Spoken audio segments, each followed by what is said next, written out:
marhaban, ya marhaban. Acara kita pukul 4 sore ini dan kita akan langsung ke tempat acaranya. Ya, inilah persiapannya, sudah teratur rapi. Tommy sudah siap di sana dan acara akan berlangsung dengan sangat hikmat. Tadi saya lihat Pak Ade sedang melatih. Beliau juga rupanya sedang langsung memberikan bimbingan-bimbingan, dan sudut pengambilan pasti dari sini lebih bagus. Dan ada Fatma di sana. Ya. Saya akan coba untuk menggoda Ibu Fatma. Marhaban, ya marhaban. What happened now here? Event. Ya, jam 4 katanya ya. Gimana? Ada acara di yang talk show. Ya. Dan tadi saya lihat ada Pak Ade Rai sedang membimbingnya juga. Ada sesuatu yang mau disampaikan Ibu Fatma? Semoga sukses ya event hari ini, dan semoga Opa Daniel have fun. Iya. Kontennya naik-naik terus kualitasnya ya. Amin. Amin. Oh ya, ini kan hari ke-21 Ibu. 21. Kan Oh. ya, ini kan tanggal 28 kurang 7. Jadi hari ke-21 menurut saya sih ini perkembangannya pesat bagi saya pribadi. Nah, kemungkinan yang lain juga demikian. Nah, untuk keseluruhan rekan-rekan saya yang ikut itu, ada komentar barangkali? Misalnya ada Semangat. Semangat. Harus semangat. Bukan cuma semangat di awal, harus semangat sampai akhir lah dong. Iya. Terima kasih. Opa Daniel ya. Ya. Selamat. Kenapa ada ini apa? Seperti bintang-bintang di ini. Apakah Anda jadi pembawa acara? Hah? Itu cuma for fun sih. Oh iya, thank you, bye bye. Ya, my product 33 menit and the whole program. Banget ini. Ya. Lama, lebih dari 33 menit pasti. Terima kasih Bunda. Assalamualaikum. Waalaikumsalam. Ya, persiapan sudah semakin meyakinkan dan acara ini menurut saya menyenangkan karena masyarakat akan lebih memahami persiapan dan kita akan tunggu. Saya sudah mendapat izin dari yang punya hajat, Pak Ade Rai, dan beliau bilang dengan senyum khas beliau, terima kasih Pak. Dan saya pun senang saya memakai jaket yang memang physical culturist. Kita lanjuti acara ini.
Sosok seorang memang menjadi ikon di dalam setiap rumah tangga.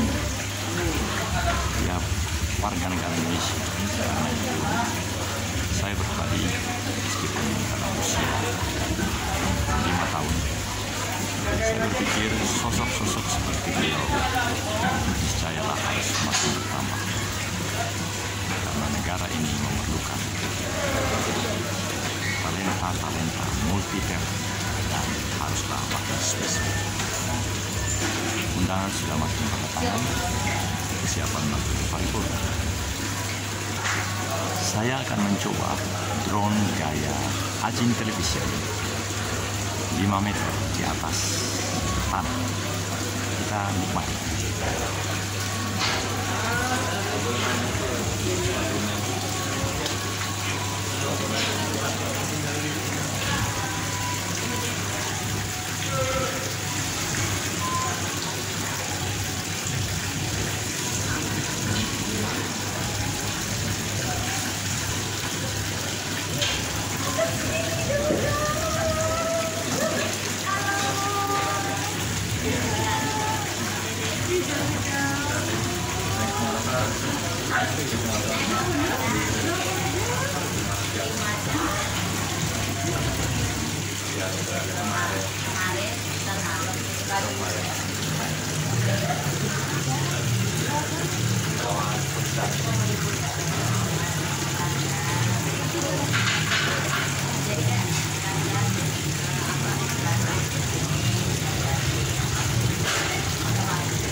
Tempat ini memang sangat penuh dengan inovasi, karena untuk open air, artinya matahari langsung bersinar di sini di sore hari ini dengan acara pukul 16.00, maka sungguh kita berharap dalam doa, kami sudah berdoa supaya jangan hujan.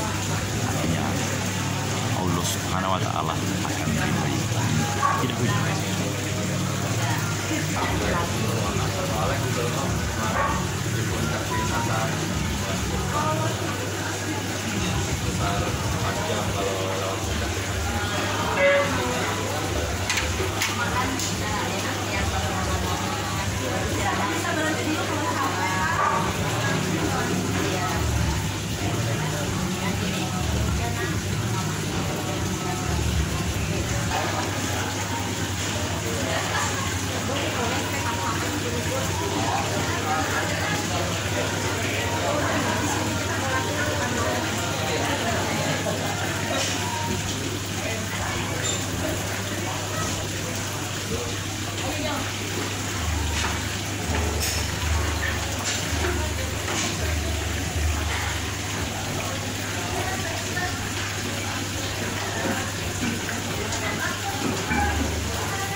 Inilah tema kita, manfaat olahraga di bulan puasa oleh Rai Fitness.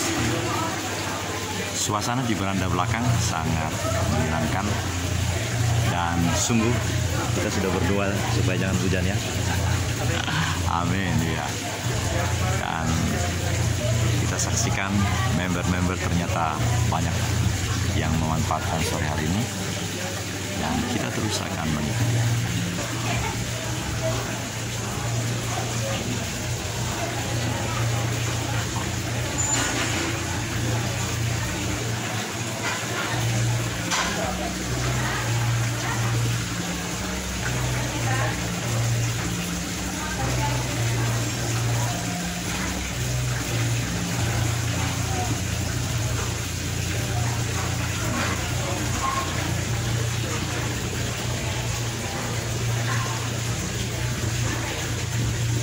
Tentu akan dibahas bagaimana keterkaitan dengan segala yang ada di sini untuk menopang pelaksanaan ibadah puasa. Jadi memang ini sangat menarik. Artinya setiap keluarga perlu memikirkan hal-hal yang memang menjadi idola dalam kehidupan keluarga.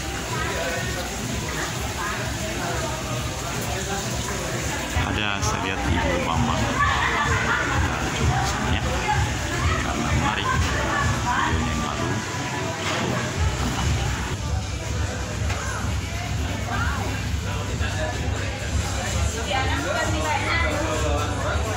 Oke, atasannya doang ganti. Gimana?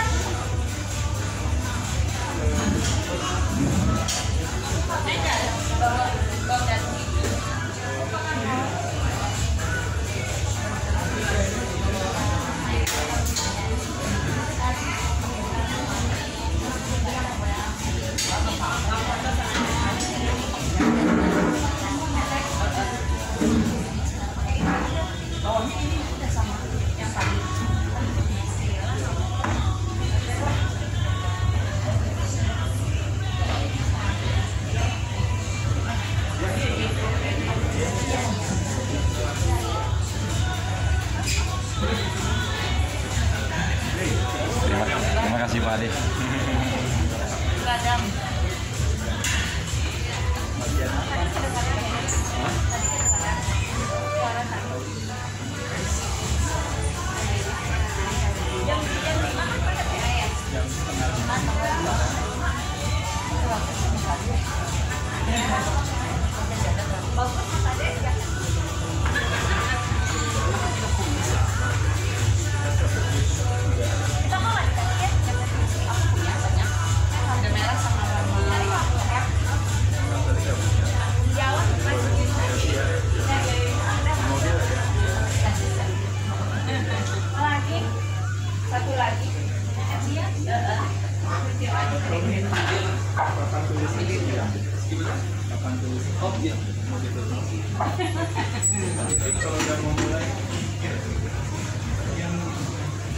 Mulai ya sekarang ya. Mau mulai ya bukannya mulai.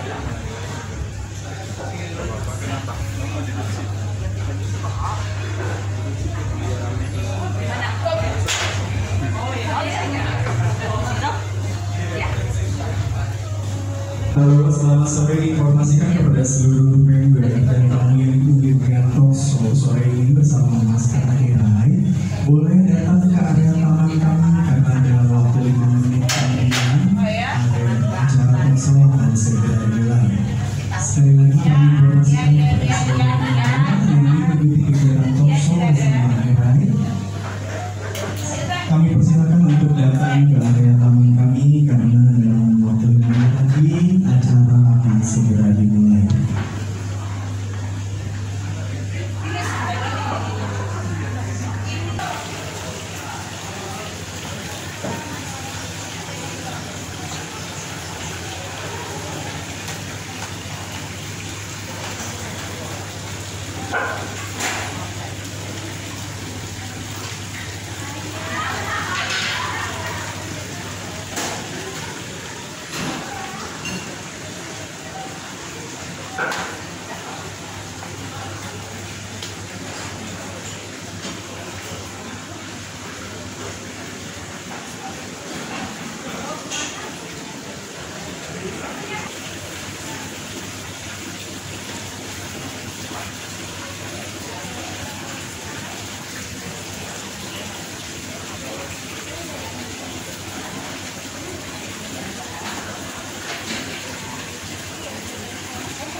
Sabar menunggu 5 menit yang diumumkan oleh.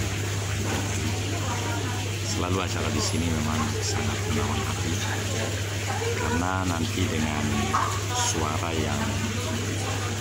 musik atau suara pengeras suara yang dimanfaatkan sangat bagus, sehingga saya pribadi sangat berharap, berdoa supaya jangan hujan dan tidak dipindahkan ke ruangan. Hasil perekaman gambar di Oke, selamat sore teman-teman semua.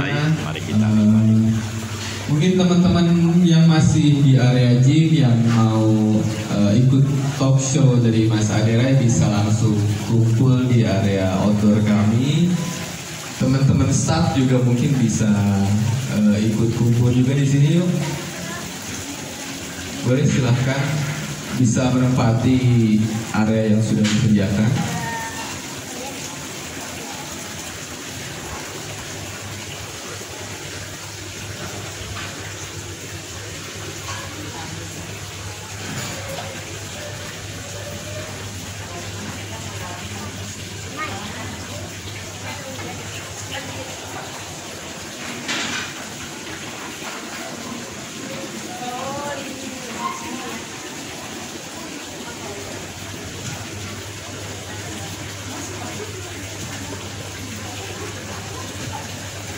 Oke, tema sore hari ini kita talk show dengan Mas Ade dengan tema manfaat olahraga di bulan puasa.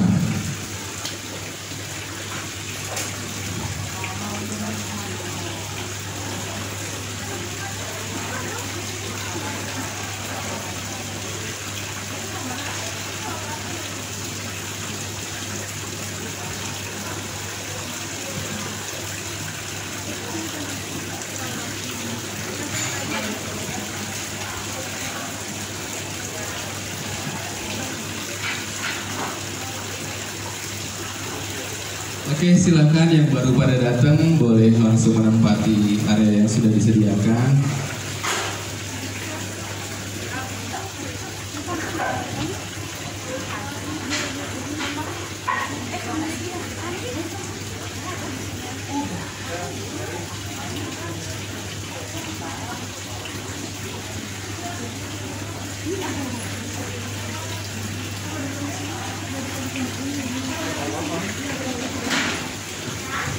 Ayo, silahkan bisa diisi area yang depan dulu.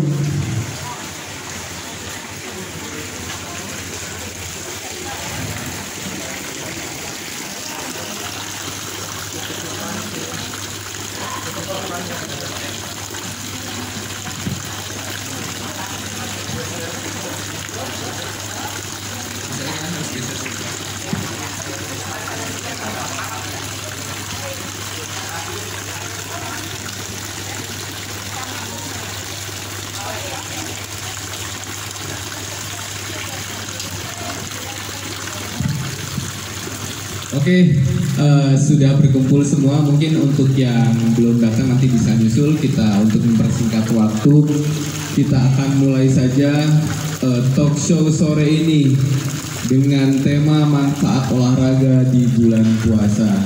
Nah, tepuk tangan dulu dong teman-teman peserta ini. Oke, selanjutnya mungkin. Baik.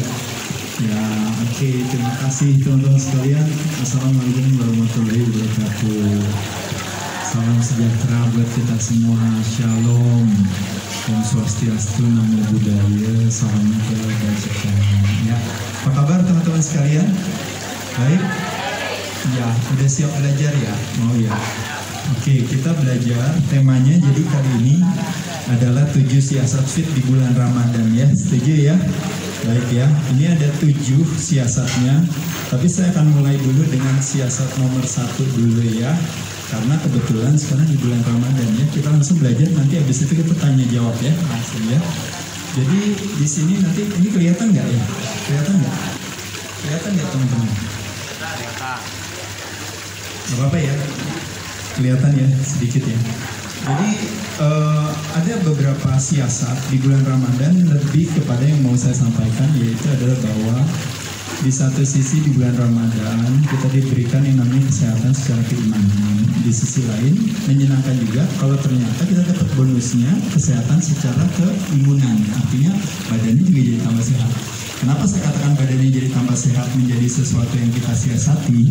Karena banyak orang di bulan Ramadan justru yang ada malah berat badannya naik gitu ya, atau bahkan malah jadi sakit dan sebagainya. Nah kita nggak mau, kita justru jadikan momentum ini sebagai sesuatu yang mendapatkan kebermanfaatannya. Nah jadi nomor 1, bapak-bapak, ibu-ibu, teman-teman sekalian, saya mengatakan ini ada, kalau istilahnya itu saya akan bikin ini temanya nih ya, sebelum saya masuk ke sana ya. Jadi tema 5 alasan bodoh. Kenapa saya bilang bodoh gitu ya? Karena pada dasarnya kalau bahasa Inggris itu namanya bodoh itu idiot. Idiot itu dummy. Dummy itu sebenarnya basic dasar. Jadi no brainer, kalau istilahnya orang bilang no brainer itu artinya udah pasti, orang udah tahu di mana-mana puasa itu ternyata memberikan kebermanfaatan. Jadi 5 alasan bodoh kenapa puasa itu sukses bagi kualitas kesehatan kita kalau kita bersedia untuk memanfaatkannya ya. Jadi jawabannya sederhana sekali. Kenapa puasa itu bisa membuat kita sukses? Karena 1, puasa itu mudah, 2, puasa itu murah, 3, puasa itu gampang, 4, puasa itu nyaman, dan kelima, puasa itu ternyata powerful, sehat, dan it works. Nah jadi sekali lagi teman-teman sekalian, kalau kita lihat dari permasalahan profil daripada kesakitan hari ini, hampir sebagian besar penyakitnya itu adalah 95% katanya disebut dengan namanya penyakit perilaku, atau penyakit yang dikenal dengan namanya penyakit degeneratif, atau penyakit tidak menular. Penyakit menular kurang lebih sekitar 5%, terlepas daripada kemarin kita mengalami yang namanya musim infeksi. Tapi kalau profil kesakitan yang menjadi klaim BPJS Kesehatan hari ini, hampir sebagian besar adalah penyakit-penyakit yang tidak menular, atau yang dikenal dengan namanya penyakit yang berhubungan dengan metabolisme, atau yang dikenal dengan namanya metabolic syndrome. Nah salah satunya yang menjadi permasalahan kadang-kadang adalah yang paling populer, diabetes tipe 2, urusannya dengan gula darah, dan yang satu lagi adalah obesitas, kelebihan berat badan. Nah ini sebenarnya kalau kita membuat satu investigasi, ini adalah dua-duanya menjadi permasalahan daripada ketika kita kebanyakan makan apa dari makronutrisi, ada karbohidrat, protein, lemak, paling banyak makan apa? Karbo, betul. Nah karbo disimpan di tubuh kita, store food sebagai apa? Sebagai lemak dan juga sebagai gula. Nah makanya kenapa ketika permasalahan ini akhirnya menyebabkan terjadinya produksi insulin yang berlebihan atau yang dikenal namanya hyperinsulinemia. Nah, yang menyebabkan apa kalau hyperinsulinemia terjadi? Menyebabkan terjadinya sel tidak sensitif lagi terhadap insulin. Akhirnya selnya makanya menolak. Itu yang disebut namanya resistensi insulin. Nah, jadi resistensi insulin adalah berbagai permasalahan atau akar dari permasalahan ketika teman-teman mengalami gejala-gejala ini, yaitu adalah apa? Tekanan darahnya kok tinggi, gula darahnya kok tinggi, kolesterolnya kok nggak normal, terjadi pengentalan darah atau inflamasi, akhirnya bermasalah dengan jantung dan pembuluh darah. Jadi ini semua teman-teman sekalian adalah sebenarnya bukan penyakit, tapi lebih kepada badan membuat satu respon karena berkeinginan untuk menciptakan satu keseimbangan. Kita disebut namanya homeostatis. Jadi badan beradaptasi untuk merespon situasi ini dengan menaikkan gula darahnya, menaikkan tekanan darahnya, mencoba untuk menaikkan produksi kolesterolnya dari liver, dinaikin, dikirim ke pembuluh darah karena terjadi inflamasi. Nah jadi sekali lagi teman-teman sekalian, ternyata dengan puasa dan kita bisa mengatasi atau bisa mengurangi potensi berbagai penyakit-penyakit tersebut. Ya kita lanjut sekarang. Jadi satu, kenapa puasa itu mudah? Karena puasa adalah jenis pendekatan makan yang bisa dikombinasikan dengan semua jenis diet yang bapak-bapak ibu-ibu lakukan. Ada gak di sini yang pendekatan dietnya di sini yang low carbs, high fat diet? Ada gak? Mungkin ada. Ada gak di sini yang carnivore diet? Ada. Ada gak di sini yang plant based diet? Ada gak yang di sini yang low fat diet? Ada. Apapun juga pendekatannya, bahkan ada yang pendekatan dietnya yang misalnya mungkin saya blood type diet, Mas Ade, saya dietnya apalagi yang lain lagi, silahkan aja. Itu semua bisa dikombinasikan dengan apa? Dengan puasa. Kenapa bisa dikombinasikan dengan puasa? Karena puasa nggak berfokus kepada sumber dan penyajian atau penjumlahan kalori, tapi puasa hanya berfokus kepada apa? Yang disebut dengan namanya time restriction, yaitu adalah apa? Mudahnya hanya cukup mengatur jendela tidak makan kita menjadi lebih lama. Begitu buka, ya silahkan semua pendekatannya diet masing-masing.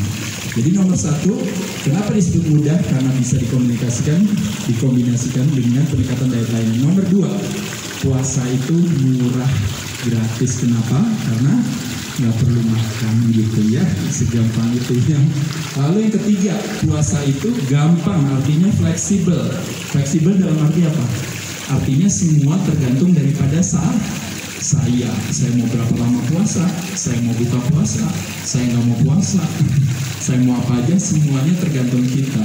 Nah jadi kalau istilahnya orang bilang, nasib daripada kita mau sehat atau sakit, nasib daripada kita mau turun berat badan atau naik berat badan, semuanya tergantung kita. Jadi silahkan aja dengan pendekatan puasa kita bisa menentukan kapan saya mau buka, kapan saya mau tutup. Tapi kalau berbicara bulan Ramadan kita nggak bisa tentuin ya, berarti kita harus ikut aturannya. Tapi ini kalau kita berbicara puasa dalam arti intermittent fasting. Lanjut lagi, yang ketiga, yang tadi ketiga fleksibel, yang keempat yaitu adalah comfortable atau nyaman atau gampang. Artinya apa? Artinya puasa itu tidak terikat dengan aturan. Apa bedanya yang namanya puasa dengan pendekatan yang lain? Pendekatan yang lain kalau yang namanya mengatur, makannya harus gini ya, nggak boleh gitu. Oh jumlahnya harus dihitung loh ya, kalorinya kita per hari berapa. Nggak boleh digoreng ya, harus direbus. Nggak boleh kalau digoreng berarti harus pakai minyak ini apa dan sebagainya. Itu disebut namanya dietary restriction. Paham ya? Kedua, kalau seandainya kalau satu hari saya harus membakar kalori berapa ya kira-kira ya, BMR saya berapa ya, basal metabolic rate saya mesti berapa, lalu kira-kira kalau saya olahraga saya bakar kalorinya berapa, kalau saya nggak olahraga tapi saya tetap aktif saya membakar kalorinya berapa. Itu namanya non-exercise activity thermogenesis. Kalau seandainya saya makan protein, saya membakar kalori berapa untuk mencerna protein dan sebagainya. Itu yang disebut dengan namanya calorie restriction. Nah jadi calorie restriction, dietary restriction agak sedikit lebih rumit karena kita ngebahas soal strateginya. Tapi kalau puasa sangat tidak rumit, karena apa? Karena kita nggak ngebahas itu. Yang kita bahas adalah kalau saya mau bikin badan saya lebih turun lagi, ya udah jendela makannya aja saya panjangin lagi. Sesederhana itu. Nah uniknya manusia sebenarnya nggak pernah takut untuk puasa lebih panjang, karena kalau di bulan Ramadan 12-14 jam puasa itu adalah puasa yang paling sehat kalau menurut saya pribadi. Artinya apa? Semua orang bisa menggunakan strategi puasa itu. Orang kurus sekalipun juga bisa mendapatkan kebermanfaatan. Ibu hamil bisa gak puasa pada saat di bulan Ramadan? Bisa, tapi puasanya di 12-13 jam juga. Tapi nggak memungkinkan ibu hamil untuk puasa di atas 24 jam. Ibu yang menyusui nggak memungkinkan tetap puasa di atas 24 jam. Mungkin orang ada anak-anak remaja yang badannya kering, atau mungkin di sini ada teman-teman yang fit, yang kadar lemaknya di bawah 10% atau 50%, mungkin nggak menyenangkan juga kalau puasanya harus lewat dari 24 jam. Tapi 12 jam, 14 jam itu udah bagus sekali, udah puasa yang udah paling nyaman. Jadi semua bermanfaat. Jadi kebermanfaatan di bulan Ramadan ini, puasamu bermanfaat bagi siapa saja sebenarnya kalau mau ngikutin ya. Jadi itu bagus sekali ke teman-teman. Jadi sekali lagi sebelum saya lanjutkan kebermanfaatan daripada puasa, masuk ke dalam nomor 5, ternyata puasa itu sangat sehat, alami, dan ternyata bermanfaat. Yaitu manfaatnya apa aja daripada puasa? Manfaatnya adalah ini yang akan saya bahas sekarang di sini. Cuma permasalahan daripada puasa cuma satu, teman-teman sekalian, meskipun mudah, meskipun murah, meskipun gampang, meskipun nyaman, tapi kebanyakan dari kita nggak melakukan karena yang mahal adalah apa? niatnya. Nah, niat hanya akan hadir kalau apa? Kalau ada punya pemahaman, dan pemahaman amunisinya adalah edukasi. Nah, hari ini makanya saya izin sama teman-teman sekalian mau mencoba mengedukasi teman-teman ya. Kita langsung mulai. Nah, jadi ide alasan berpuasa adalah kita berharap apa, teman-teman sekalian? Teman-teman di sini yang merasa perutnya gemuk, sekali lagi saya katakan jangan pernah kecil hati. Kenapa? Karena perut gemuk itu adalah apa artinya? Kita memiliki apa? Memiliki tabungan yang banyak. Ya, betul ya. Kalau orang yang tabungannya di bank dan tabungannya berupa uang. Kalau kita gemuk, tabungannya berupa apa? Berupa apa? Berupa energi. Ya, tabungannya berupa energi. Nah, kalau mau tahu tabungannya berupa energi, tahu nggak siapa yang